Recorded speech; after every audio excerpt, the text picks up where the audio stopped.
പോലെ ആയിരിക്കും ചേട്ടൻ വരുന്നത്. ഇങ്ങനെ ഒരു അലിഗേഷൻ വന്നു കഴിഞ്ഞാൽ നിയമപരമായിട്ട് പോകും, കായികപരമായിട്ട് പോകും.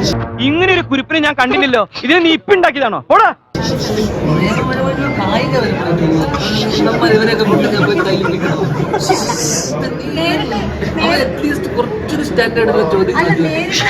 ഇവന് കുറച്ചു ബുദ്ധി ഉണ്ടായിരുന്നെങ്കിൽ മന്ദബുദ്ധി എന്നെങ്കിലും വിളിക്കായിരുന്നു.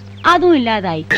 സംഭവിക്കുകയാണെങ്കിൽ ഞാൻ ചോദിക്കുന്നത് ഇതുപോലെ ചോദ്യം എനിക്ക് നിന്നോട് ചോദിച്ചത്, നീയാണ് സിനിമയിൽ വരികയാണെങ്കിൽ നിനക്ക് ഇതുപോലൊരു ദുരനുഭവം വരുവാണെന്നൊക്കെ എനിക്ക് ചോദിച്ചോളൂ. എന്നെ വെറുതെ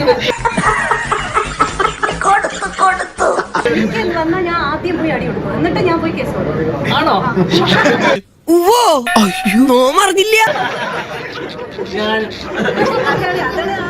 അതെ, നമ്മൾ ആദ്യം കൈകാര്യമായി നേരിടേണ്ടപ്പോ ആണോ? എന്റെ അഭിപ്രായം ഞാൻ നിയമത്തിന്റെ വഴിക്ക് പോകുന്നു. എടാ, നീ എന്തിനാണ് റോട്ടിൽ കൂടെ പോണ ഏണിയൊക്കെ പിടിക്കണത്? നാട്ടുകാരെ കൊണ്ട് പറയിപ്പിക്കാൻ വേണ്ടിട്ട്.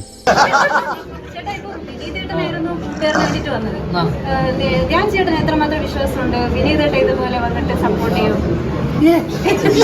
അതിന് നീ ഇപ്പൊ ചോദിച്ചതേ ഒരു ആദ്യം ഊള ആൻസറാ. ഞാനത് ചോദിക്കരുതായിരുന്നു.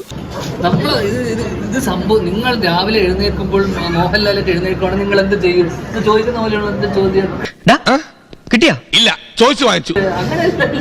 അത് നമ്മള് പ്രതീക്ഷിക്കാത്ത ആളുകളാണ് ഇപ്പൊ അലിഗേഷൻ വന്നോണ്ടിരിക്കുന്നത്. അപ്പം നാളെ എല്ലാവരും ധ്യാനിച്ചതിന്റെ പേര് പറഞ്ഞുകൂടാ എന്നില്ലല്ലോ.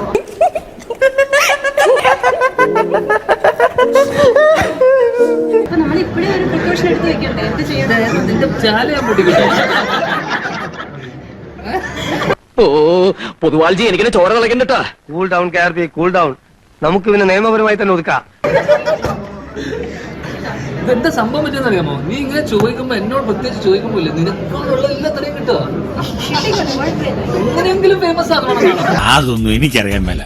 ഇങ്ങനെ എന്തെങ്കിലുമൊക്കെ പറയുമ്പോഴേ എന്റെ മനസ്സിനൊരു സന്തോഷം ഉണ്ടാവുള്ളൂ. ഞാൻ എന്റെ സന്തോഷം നോക്കിയാ പോരെ. ഇത് കൂട്ടേണ്ടി വരും. ഇങ്ങനെ ചോദിച്ചതിന് നിന്നെ ഞാൻ കായികമായി നേരിടണം. തന്റെ കാര്യം ഞാൻ ഏറ്റു. ഏറ്റു. ഒരേ മുഖം എന്നുള്ളൊരു മൂവി ചെയ്തിട്ടുണ്ടായിരുന്നില്ലേ? ആ ക്യാരക്ടർ അടിപൊളി ക്യാരക്ടറായിരുന്നു. അത്രയും ശക്തമായ ഒരു ക്യാരക്ടർ നീ എഴുതി കൊണ്ടെത്താൻ ഞാൻ ചെയ്യാം. ശക്തമായിട്ടുള്ള ക്യാരക്ടർ ഒന്ന് വിളിച്ചോണ്ട് പോടോ. താങ്ക്സ് ഉണ്ടടാ മോനെ ദിനേശ. താങ്ക്സ് അടിച്ചു പൊളിക്കടാ.